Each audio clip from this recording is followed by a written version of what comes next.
Welcome, Gemini. This is Regina from Pacific Tarot, getting ready to do your first quarter, January, February, March of 2025 reading. This is a general reading, so it won't resonate for all of you. If you're interested in a personal reading, information about that is in the description box below, where I'm featuring a half-off sale through the end of this year. So with the holidays upcoming, this might be something you would like to explore. Please take advantage of this opportunity if that's the case. I'm grateful for your presence here now and all the ways that you support me. Let's get started. Gemini, with an overall energy, we have the Fool card. I love this particular depiction of the Fool card, showing an individual walking into the mouth of the jaguar, a sacred animal. This is about taking a risk. And it is, for many of you Geminis, it's about what you've learned, the lessons you've learned about your journey, your path, your exploration, your self-development, and the ways that you're now empowered with a sense of faith and confidence in what you can and can't do, with the nature of your own power that lends you to be willing to step out on what may appear to others to be a big limb. This may not be the perspective that you're holding. You feel ready to go for something that you may have developed over decades, over a very long period of time, and perhaps something you never actually thought you could go for.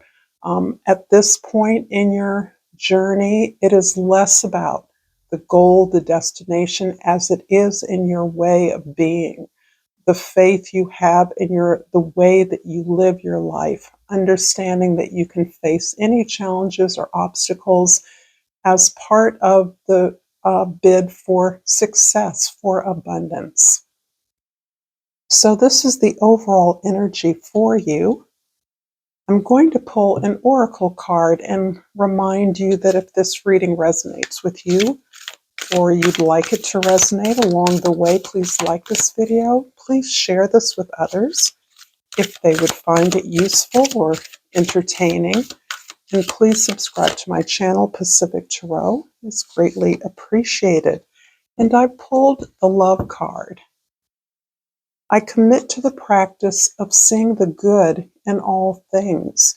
And I do think this really is vibing very gently with the Fool card, because I do see, for many of you Geminis that I'm speaking to, this experience of the Fool is less about being foolhardy or foolish. This is less about your innocence as it is an awakening, an opportunity to test yourself, to explore your freedom, your liberation, and your responsibility to that freedom to yourself. This is about pursuing your dreams, and that really does come out of an experience, a desire to love, to claim your desires. So this is very positive and active. In January, we have the Emperor.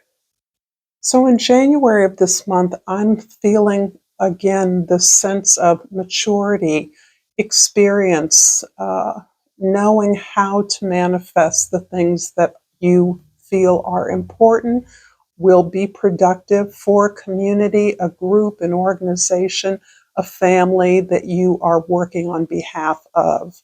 This is emphasizing the mature aspect of the Fool card, where you are taking what you consider a calculated risk. This is not just a wild, harebrained scheme or wild, adventurous ride through unknown territory. Instead, this is something you've developed and built up to after a lot of experiences and a lot of ways that you have been successful on behalf of a community, a team, or others that you work with. This is you being an advisor, a good leader, a strategist, knowing how to invest faith and confidence in the people that you work with. In February, we have the Sun card.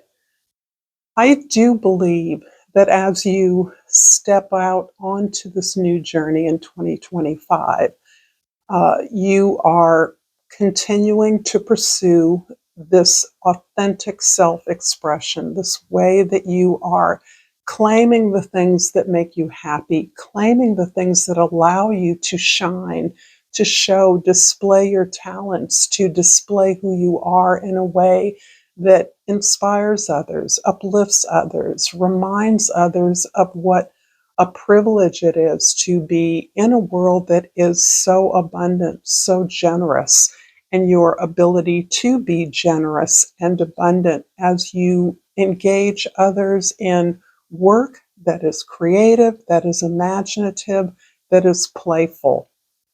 And that is really honoring the bounty of the world, the bounty of the situation you find yourself in.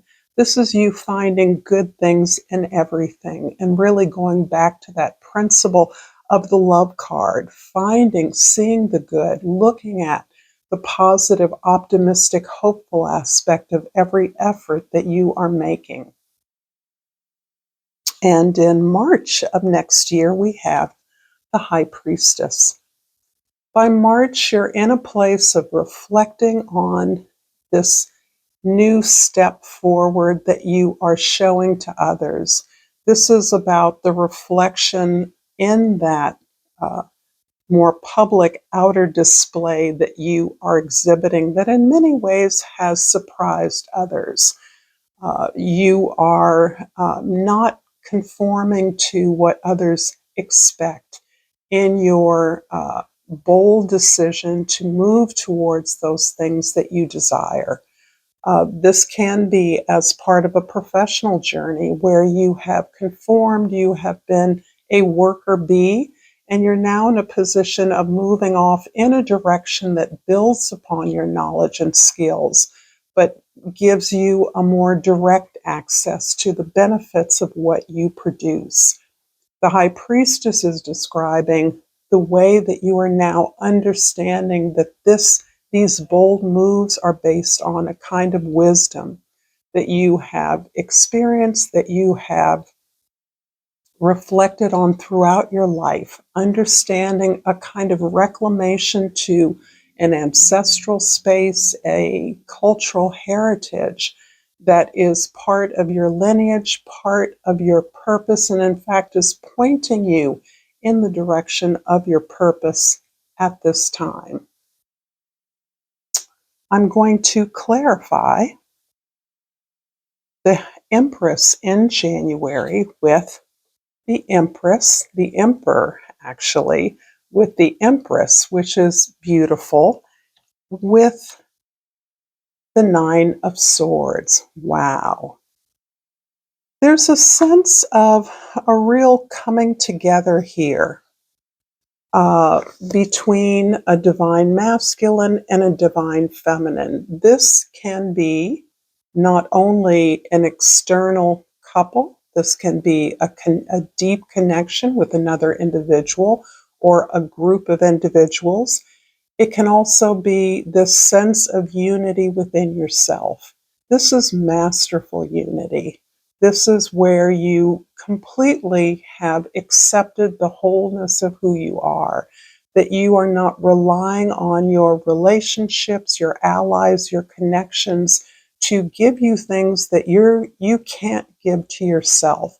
And that is reflected as well in relationships with other whole people, others who feel independent, strong enough to join with other strong people in working towards something that is beyond who you are as individuals. This is working for a larger community, an organization, a purpose, or a cause. This can also be a powerful partnership, either romantic or business partnership, in which the two of you or more of you are able to understand what needs to be done, how to produce the results you want, and how to enjoy and fairly distribute the rewards of your efforts. This is based still in January on some very hard lessons. This may be you bringing some kind of remedy or aid in a situation of oppression, catastrophe, um, human suffering of some sort. You may be part of a team that tends to uh, hunger, violence, or um, inequity of some kind. You are an advocate as well as a model of empowerment for those who have been victims of some kind of social injustice or imbalance. You understand, you're able to give aid because you've been here. At some level, you've suffered some of the kinds of mistreatment that the particular community or individuals you're serving have experienced. And in that way, your aid is part of the self-empowerment that individual recipients are experiencing through your support. In February, the Sun card is clarified by the Six of Wands and the Four of Pentacles. So in February, you're doing a lot to recognize that you have established a foundation on which you are building this effort. You have taken the reins, you have claimed the prize or the goal that is important to you. You've identified the area of need that you're interested in tending to. And here you recognize that you are being cautious and deliberate as you uh, develop the service, the product, whatever it is, the information you're bringing to others, whatever it is you're providing. It is based on solid experience, your own experience. You're not offering anything that you would not use or that you would not find of value. This is about resources and being very careful with how you build this abundance or this aid or support that you're developing. And you're indicating that you are grounded, much like the Emperor. These are fours, and these are about the firm foundation that you are building from, the caution with which you consider each step of your path. The Six of Wands is indicating that you are already victorious in rallying the troops. You've already inspired others, largely because of your commitment to the team, the effort, the service that you are developing. Because not only are you committed to what you're bringing to a situation of need, but you're also committed to the community that you are serving. This is about understanding that you're part of something larger than yourself and you're doing your part, even if that part looks to be powerful or more powerful. You understand that you are simply a reflection of the experiences of others that others are having, that you share in this community that may be suffering, that may be oppressed in some way, that may be imbalanced in a way that you can address, but you also identify with. So you are part of rolling up your sleeves and getting the work done in a way that doesn't separate you or others from the service or those being served. In the March, the High Priestess is clarified by the Ace of Swords and the Justice card. So here we have it. Wow, this is really interesting because I do feel in March, and having laid out this linear timeline, I do want to remind you that these cards are not about our time frame. These are about spiritual lessons that we're choosing to experience at this time as we develop on our path. So the Justice card and the Ace of Swords are both about truth telling.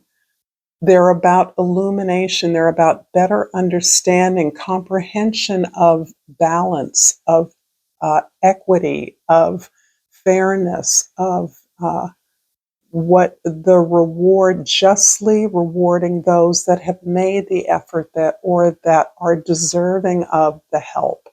This is a recognition that human rights are rights. This is the all human beings have a just claim to happiness, safety, protection.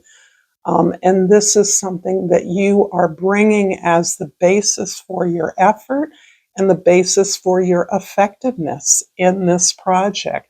You are not only administering aid or supporting others in some way, but you're also in conversation. You're recording this, you're documenting it, you're collecting data, you're measuring this as you go, because this is something that you understand you're simply starting.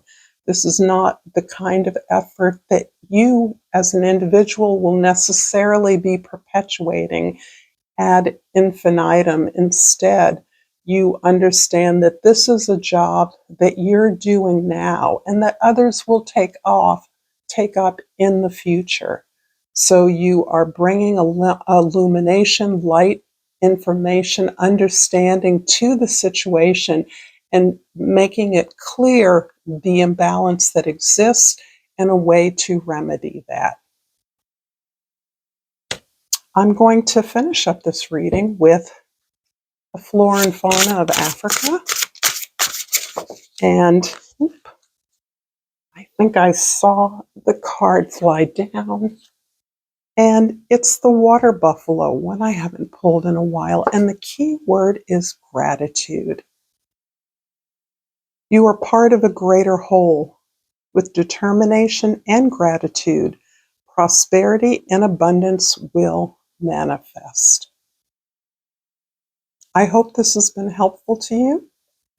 Until next time, Gemini, Namaste.